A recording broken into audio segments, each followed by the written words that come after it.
It's all over. Yeah, it is time to talk about community issues within the black family. All right.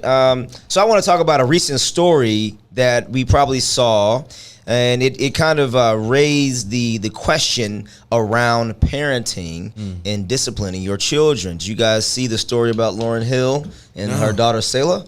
I'm surprised I missed this. Okay, so there was a recent national story about Lauryn Hill and his daughter. Her daughter, should I say, I apologize, the daughter of Lauryn Hill and Rohan Marley. Yeah. For those who don't know, she's been out of the national spotlight for a long time from an entertainment perspective, so you may have forgot. But it unearthed the controversial topic around parenting techniques among black people.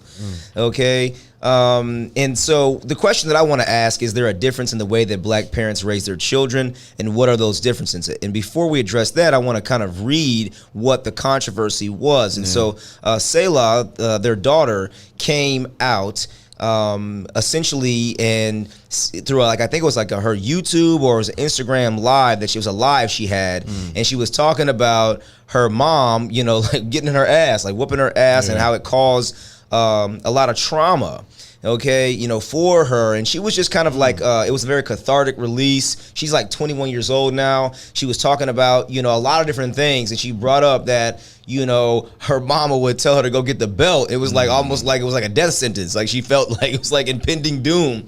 And her mom came down hard on her a lot. And got in that ass, man. And so she was talking about the trauma that it caused for her and how she's kind of healing through some of those things, right? And it caused a huge backlash, and it caused Lauryn Hill to respond to this. And it was pretty much a very interesting response that she had to say for being ridiculed for spanking her children in this way. And what she said was, if I am guilty of anything, it is disciplining in anger, not in disciplining. The toxic venom that I ingested for standing on principle and confronting systemic racism far before it was a thing to say or do, okay? Everything you now celebrate everyone for, okay? The people who called me crazy and have yet to apologize and say, oh yeah, we were wrong, of course, that seeped into my house.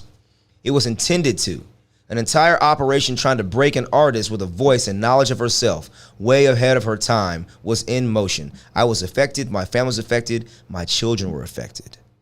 When I heard that, I was like, wow, like, man, you could tell that she was really hurt, a lot of pain, by what she was saying is like, listen, yeah, if I'm guilty of anything, it was frustration, anger from what I was dealing with in the world. And so, the question that I have is, do we feel like some of the trauma that black people experience seeps into the way that we parent, or the way that our parents and grandparents even parented? First of all, my whole thought on that is, miss me with all that. You got your ass whooped. I got my ass whooped too. My mama made me go get the belt. My daddy made me go get the belt too. So I knew I was going to take that L. I done got whooped coming out the shower, ass naked. I done got whooped in my tidy whities. Like I'm not fucked up. I'm not going through no trauma. I'm 35 years old right now. That's what I'm saying. Woke up with a belt on my ass. I got a whoop with a switch. Took a wooden broom to the head. That's what I'm saying. And then at a certain age, the belt went down and we started fighting. And it was like, oh shit, no more ass whoopings. Right. It's real ass whoopings now. So I don't feel no certain type of way about that. Okay, so in her defense, she said, her quote was, "It's crazy. I'm playing this trauma back in my head as I speak to you." Okay. She'd be like, go get the belt. That's how you know you're in trouble. It's like walking to your death. My mom is an amazing woman, but she obviously didn't do everything right. Okay. All right. So she said, Marley said that, adding that the physical punishment of her was some slavery shit. That's what she said. Now she, after people started like attacking her mom, okay, she came back around. All right, and this is what she said. She said, "Why do you all take the worst part of my video?" Yeah. Like really. Can I ask you all a question? Did you guys actually understand that I was coming from a place of healing? So she came back and said, I love my mom and my dad. Yeah. Okay? I was just talking about my life. No different than we talking about, like I talked about, on episode 7, like my dad whooped my ass. But I deserved it most of the time because I was a hellion. But I didn't feel like it was some slavery shit. I didn't pick my own switches. I didn't, come on, lady. Like, now, I'm not an advocate for abuse of children in any shape, form, or fashion, right? So I guess in my mind, what I'm thinking of is like my definition of being chastised may be different because of the actions of myself. So I know what I was into as a kid. I know, I deserved it 90% of the time. You know what I'm saying? Like, I know that I did. Now, who's to say, because what I'm taking from Lauryn Hill's quote is that maybe if she is disciplining in anger, I just don't understand how what the world is doing, seeping into your home, how is that taken out on your children? Like, there's no justification for it, depending on if the only reason why you were disciplining them the way you were was because of the way the world was treating you. I don't think that that's fair. I feel like that's wrong. Now, I do feel just like it says in the Bible, you spare the rod, you spoil the child. I do understand that to a certain extent. And I do understand that sometimes kids get out of control, and there are methods of disciplining that you can take for each individual child, that every family is different. I'm not here to say what's wrong or right. I do think there's limitations with how if you're going to spank your child, I do think there's a limitation on what you do. Like, I don't feel like any child, and this is me, I can open the box on y'all. Like, this is my earliest memories of my father was him being overly abusive. Like, I don't know how many times people got a whooping until their nose bled, but I was one of them kids. And this is like me in the 2nd and 3rd grade. You see what I'm saying? And I was getting beat by my father, not because I was just so bad. Like, I understood my mother's whoopings. But like, he would come pick me up from school in like the 2nd grade, and like, they'd be like, oh, he was kind of talkative in class today.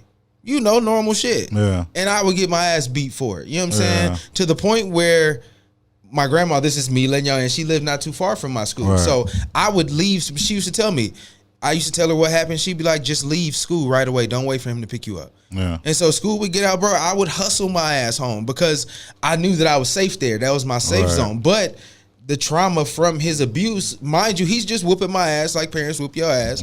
But the trauma from that was like, damn, I don't even want to deal with this person no more. So I understand there's levels of it, and maybe she's experiencing it on that level. Because that sounds like that's too much, though. You see what I'm saying? That's over the top. So if she's getting that type of treatment, then I do empathize with her, because I know as a kid how that made me feel. I was terrified when school was about to be out. Like, I got to get the hell out of here. And this is me at 6 or 7. So I can imagine a lifetime of that with your mother. It's like what is it, Mommy Dearest or whatever the movie is. What is the movie called with the crazy lady and the young daughter, and she's just overly abusive and she treats her a certain kind of way, and it kind of affects her growing up. So I definitely think there's limitations to how you have to go about that, man, because it can have lasting effects. Ass whoopings for no reason. I don't condone that shit, like you say. But I mean, if you, because just like me, I see kids out that need that ass whooping. Man, sometimes you got to be brought back. Okay, I mean, I'll take that, but just whooping and going above and beyond. I mean, once you get your point across, like, okay, cool. Like, I mean, it's been a couple of times I had to pop my daughter on the butt. Hey, stop doing that.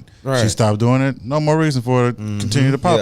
Done. Go play. There's a lot to unpack here, So, y'all, of course, join the conversation with us as we discuss. Definitely. Let us know your thoughts. So the question I have, what are the major differences, do you think, in the way that black parents discipline their children as opposed to white parents or other ethnicities? Is there a difference? Do you see those differences, and what are they?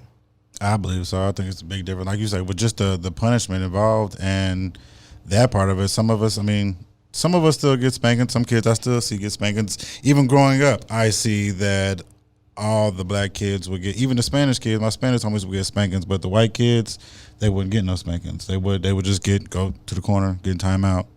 But those were the houses we would go over to. Their parents were more lenient than the black parents. We would go over there to have fun, stay up all night playing Super Nintendo and Sega and all that. So it's a big difference. I think the African American parents are a lot stricter, but they still like to have fun. They embrace you and love you a lot more than the white parents do. I could be that from what I've seen. I don't want to put that on every white parent. So just what I've seen, it's a big difference to me. Yeah. Yeah, there is a big difference.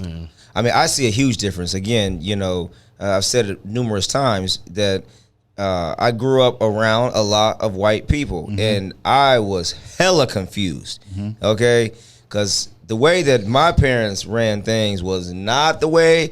The stuff that I saw my white friends get away with, I would have had my throat slit. You know what I'm saying? Like, there's no way. Like, call your mama bitch. You know what I'm saying? Oh, no. Yeah, baby, I need you to do this.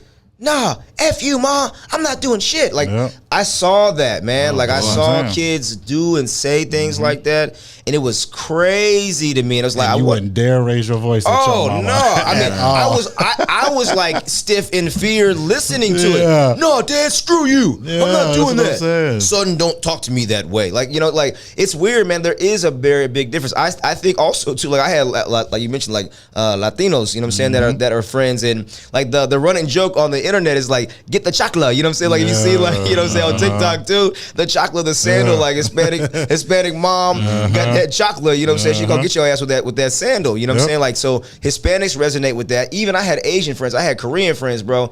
Their parents are getting their ass.